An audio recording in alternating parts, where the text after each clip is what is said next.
Hello YouTube, today we will be reading The Beast of Monsieur Racine by Tomi Ungerer.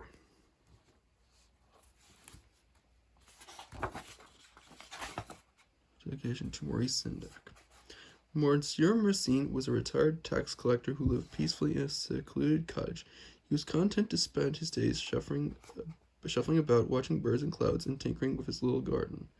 In this garden grew a pear tree that was Monsieur Racine's great pride. It bore fruit of extraordinary flavor and juiciness.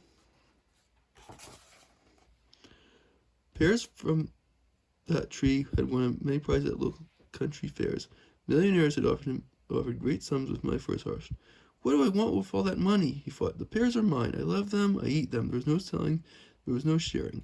Monsieur Racine was a happy man.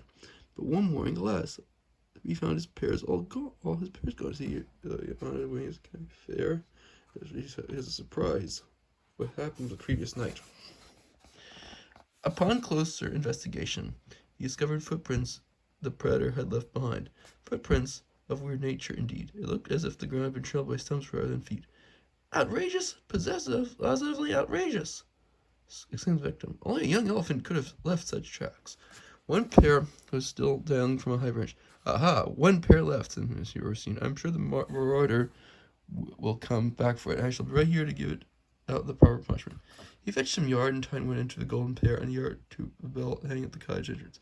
Then he put his old cavalry uniform and squeezed himself into his shiny cuirass. Facing him into a real day, his saber at the right. Hours passed by. Monsieur Racine fell asleep. There's the old man resting. It's almost 2:30. It was dusk when the bells started to jiggle. Our avenger jumped to his feet and grabbed his saber. Sapristi! There in the twilight stood a beast, the strangest thing Monsieur Racine had ever set eyes upon. It was large, about the size of a young calf. From a distance, it looked like a heap of multi-blankets. Long, sock ears were flopping on both sides of a seemingly eyeless head. A shaggy, mangled mane dropped a drooping snoot. Its feet were like stumps and had baggy knees. It made no sound. Monsieur Racine's anger gave way to curiosity. It looks offensive enough, he muttered as he came out of the cottage. The beast didn't budge and even seemed willing to strike up an acquaintance. So Monsieur Racine pulled a macaroon out of his pocket and, malleant of his blade, presented it to the thing. It was now watching a crow, a rabbit, and a frog. The friendly offering was acknowledged. Rare delicacies of this sort and it could be tamed, reflected Monsieur Racine. He went to his kitchen, fetched a wedge of apple tart, salami, pate, and a bottle of red wine. Man beast picking hardly under the pear tree.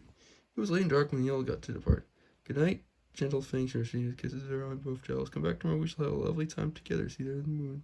Bell, dog, predator. Late every afternoon, the beast came back. Every night vanished in the forest it had come from. It was especially fond of cookies, chocolate, and ice cream. So eager was Monsieur Racine to please his guests that he installed a great expensive refrigeration system to preserve vats of ice cream delivered from the city. On rainy days, they would just be cozying on the old sofa Monsieur Racine has inherited from his Aunt Zoe. Both friends enjoyed music. They listened religiously. I lost my pears, but found a companion, thought the old tax collector. There's guys delivering ice cream for the city. There's just another old man beast running together. Might be old Aunt Sophie.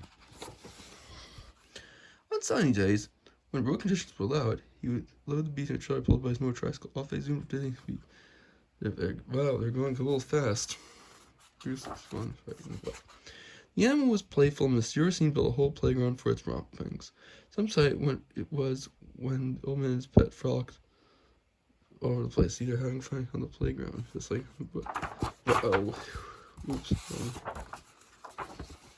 See, like on the cover.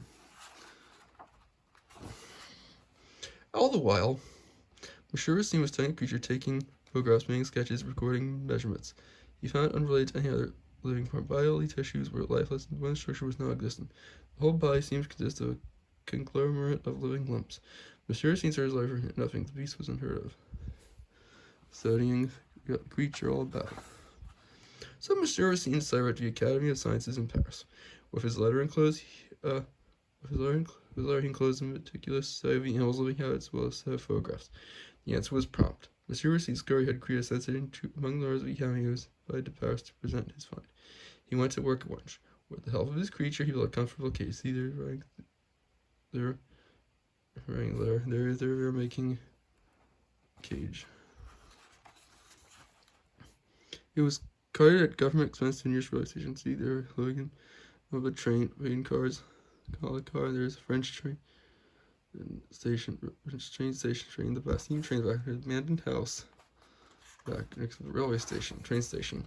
The arrival in Paris was a triumph. The mayor himself insisted on welcoming the new French wonder.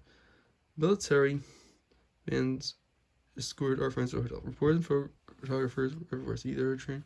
It's a commotion. Quay 12 means track 12 or platform 12. Fortunes were offered from Monsieur Racine's ale by circus owners, zoo managers, and wealthy maniacs. What I want with money, was his answer. The beast is my friend, and friends are not for sale, and let's be bad. The next day was the day. The members of the academy met in the amphitheater at 10 o'clock ranch time. The door opened, and Monsieur Racine walked in, fittingly dressed in a dark suit and followed by the beast. There were ohs and ahs from the audience, and unanimous applause. Some lady swooned. On the platform, Monsieur Racine was narrating presentations. Messieurs, mesdames, are members of the academy. Then something incredible happened. See what's going to happen. We go on. The beast, which had all remained silent, broke into hysterical giggles. Shaking, rolling outside, ripped and tore itself apart. Out of a pile of skins and rags emerged two children.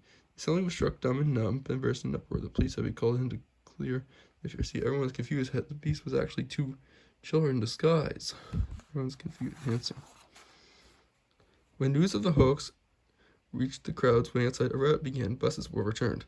Unspeakable acts were performed. What a mess. People are still talking about it. Commotion going on. The buses turned. People turned waitress and buses and baby carriage, and everything's dancing, and bicycles as well, and tables. But Monsieur Racine, who has a sense of humor, found the joke quite unique. Effie congratulated children for their cleverness and endurance. He took them on a tour of the capital.